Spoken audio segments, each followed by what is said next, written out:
Start. अस्सलाम वालेकुम दोस्तों, कैसे हैं आप। आज की वीडियो में मैं आपको दिखा रहा हूँ। देखिए जी, कुछ कटिंग्स में लेके आया था। ये मेक्सिकन पटूनिया जो कि गर्मियों के फ्लावरिंग का प्लांट है, इसकी कटिंग्स लेके आया हूँ। ये मैं लगाऊंगा आपके सामने आज। देखें इस पर जो थोड़ी थोड़ी बर्ड्स बनी हुई हैं, सीड्स बने हुए हैं।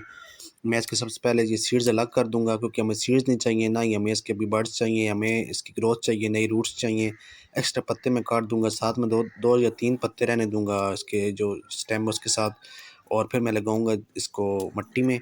मट्टी मैंने आम गार्डन स्टाइल ली हुई है, तो इसकी हम कटिंग तैयार करूंगा आपके सामने और लगाऊंगा।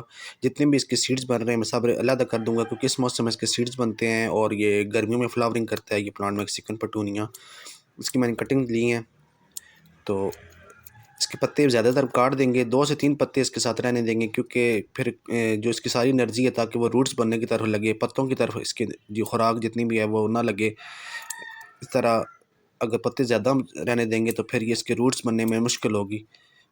इसलिए हम पत्ते ज़्यादातर इसके उतार देंगे, बड़े बड़े पत्ते जितने भी हैं हम उतार देंगे और 2 पत्ते या 3 पत्ते साथ रहने देंगे। तो ये तकरीबन मेरी कटिंग्स तैयार हो गई हैं, ये देखें। और इसका तकरीबन इतना हिस्सा मिट्टी में जाना चाहिए। ये देखें इसके जो नीचे नोड्स बनी हुई हैं पत्तों की, इससे दो या तीन नोड्स ये मिट्टी के अंदर जाने चाहिए, जहाँ से रूट्स बननी स्टार्ट होनी है। इस तरह देखें ये कोर कटिंग, और सारे इसके मैंने सीड्स तकरीबन उतार दी हैं। मेक्सिकन पटूनिया बहुत अच्छा फ्लावरिंग प्लांट है गर्मियों का, इसको आप लाजमी ट्राई करें। इसकी कटिंग आसानी से चल जाती है, और इसका बिल्कुल जो पटूनिया होता है गर्मी सर्दियों का प्लांट है, पटूनिया फ्लावर्स उस जैसे फूल होते हैं, इस वजह से इसको मेक्सिकन पटूनिया कहते हैं। और ये सारा सीज़न आपके साथ चलते रहते हैं, और इस मौसम में इस पर सीड्स बनते हैं और बहुत आसानी से लग जाता है। इसके लिए बहुत एक्स्ट्रा कुछ करने की ज़रूरत नहीं होती। तो ये मैं 3-4 कटिंग मैंने ली हैं इसकी, और इसको मैं इससे जो मैंने प्लास्टिक का पॉट लिया है इसमें मैं इसकी कटिंग लगा दूंगा। बहुत ज़्यादा बड़े पॉट की ज़रूरत भी नहीं होती इसके लिए। और जितना मैंने कहा है कि जिसके 2 से 3 नोड्स जो है मिट्टी के अंदर जाने चाहिए, वो मिट्टी में डाल देंगे हम। और इसके अलावा मैंने कुछ और कटिंग्स भी ली हुई हैं, इसमें कुछ फाइकस की कटिंग्स हैं, वो आपको मैं बाद में दिखाता हूँ इसी वीडियो में ही। पहले हम इसकी कटिंग्स लगाते हैं जी।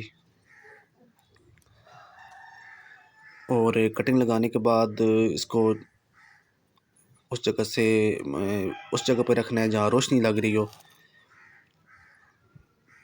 लेकिन डायरेक्ट बारिश का पानी वगैरह ना पड़े। आजकल बारिश भी हो रही है हमारे यहाँ, तो बारिश का पानी ना पड़े उस जगह पे मैं रखूँगा।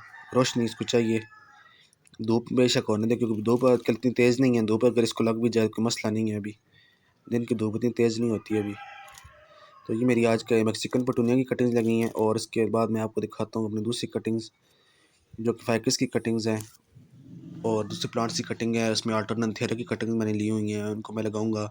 इनको मैंने बैग बनाया हुआ है, ग्रोइंग बैग सा, उसमें मैंने मिट्टी लिया और सारी कटिंग्स मैं उसमें इकट्ठी लगा दूंगा।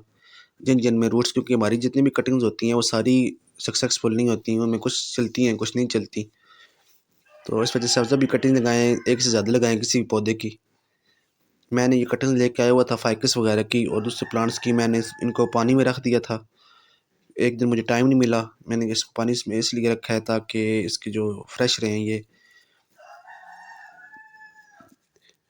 देखिए काफ़ी ज़्यादा कटिंग्स हैं। फाइकस की कटिंग है, इसमें अल्टरनेंथियरा है, और इसमें कुछ स्पाइडर प्लांट्स के मैंने लिए हुए हैं बेबीज़, वो भी मैंने रखे हुए हैं। स्पाइडर प्लांट में अभी नहीं लगाऊंगा, उनको मैं अलग पॉट में लगाऊंगा।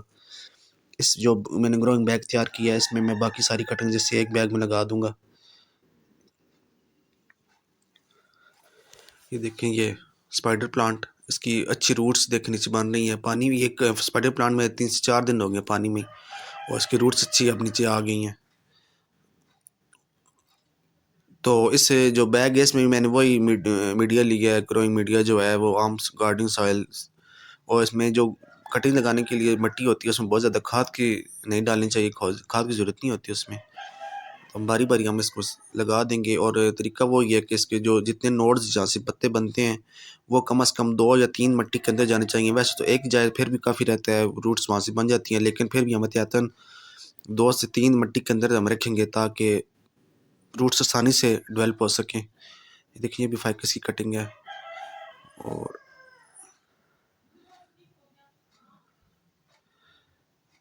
ये कटिंग लगाने का मौसम है अब,